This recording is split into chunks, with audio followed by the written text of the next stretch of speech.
வணக்கம் திரு ஞானி. சொல்லுங்க, அந்த பாஜக தேமுதிக சந்திப்பு நீங்க எப்படி பாக்குறீங்க? உங்களுடைய முதற்கட்ட பார்வை என்ன? இல்ல, பாஜக தேமுதிகவுடைய கூட்டணி அமைப்பதற்கான வாய்ப்புகள் பிரகாசமாக இருப்பதாக நான் பார்க்கிறேன். என்றால் அதுல பாஜகவுக்கும் அதுல லாபம் இருக்கிறது, தேமுதிகவுக்கும் அதுல லாபம் இருக்கிறது. இன்றைய சூழ்நிலை எதோடு போனால் லாபம் என்று கணக்கு பார்க்கிற போது இதற்கான வாய்ப்புகள் கூடுதலாக இருப்பதாக நான் நினைக்கிறேன். திரு ஞானி, அதாவது தேமுதிக தலைவர் விஜயகாந்த் பாஜக கூட்டணியில் இடம்பெறும் பட்சத்தில் பாமக வரமாட்டோம் அப்படின்றாங்க. இப்படிப்பட்ட ஒரு சூழ்நிலையில் இவர்களை முன்னிறுத்தி கண்டிப்பாக தேமுதிக பாஜக கூட்டணி இடம்பெறும் அப்படின்னு நீங்க சொல்றீங்களா? இல்ல, தேமுதிக முதலமைச்சர் வேட்பாளராக விஜயகாந்தை அறிவித்து பாஜக போகிற போது பாஜகவுக்கு கிடைக்கிற வசதி என்ன என்று பார்ப்போம். பாஜகவுக்கு தமிழ்நாட்டில் மிகப்பெரிய அளவுல ஒரு பெரிய பிரகாசமான முகம், பாப்புலரான முகம்னு எதுவும் கிடையாது. அது விஜயகாந்துடைய முகத்தை பயன்படுத்திக் கொள்கிற வசதி பாஜகவுக்கு கிடைக்கும்.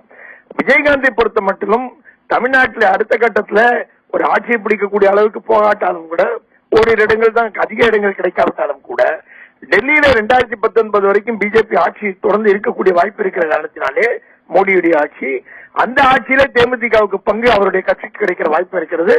தமிழ்நாட்டில் ஆட்சிக்கு வராவிட்டாலும் கூட டெல்லி ஆட்சி தனக்கு பின்பலமாக பாதுகாப்பாக இருக்கிறது என்கிற ஒரு வசதி அவருக்கு கிடைக்கும். இந்த கணக்கெல்லாம் தான் அவர் போடுவார் என்று நான் எதிர்பார்க்கிறேன். தேமுதிக தலைவர் முதலமைச்சர் பதவியை விட்டுக் கொடுத்து பாமகவுக்கு வாய்ப்பை வழங்கிவிட்டு அதே நாடாளுமன்றத்தில் சந்தித்த அந்த மெகா கூட்டணி இதிலும் இடம்பெறும் அப்படின்னு நீங்க சொல்றீங்களா? பாமகவுக்கு அவர் முதலமைச்சர் வேட்பாளரை விட்டுக் கொடுக்க வேண்டும் என்ற அவசியமே இல்ல. பாமக விட்டுக் கொடுத்து விட்டு இவரோட வரக்கூடிய வாய்ப்பு தான் அதிகமா இருக்கு. அப்படி பாத்தீங்கன்னா ஏன்னா, அல்லது பாமக வராமலே போகக்கூடிய வாய்ப்பும் இருக்கிறது.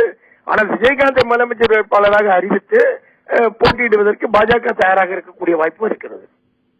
உங்களுடைய பார்வையில இந்த பேச்சுவார்த்தை சுமூகமாக முடியும், தேமுதிக தங்களுடைய முதலமைச்சர் பதவியை விட்டுக் கொடுத்தாது இந்த கூட்டணியில் இடம்பெறும் அப்படிங்கறத நீங்க சொல்றீங்க இல்லையா? இல்ல, அரசியல் எது வேண்டுமானாலும் எப்போது வேண்டுமானாலும் நடக்கலாம். இதற்கான வாய்ப்புகள் பிரகாசமாக இருப்பதாக நான் பார்க்கிறேன். உங்களுடைய கருத்துக்கு நன்றி திரு ஞானி.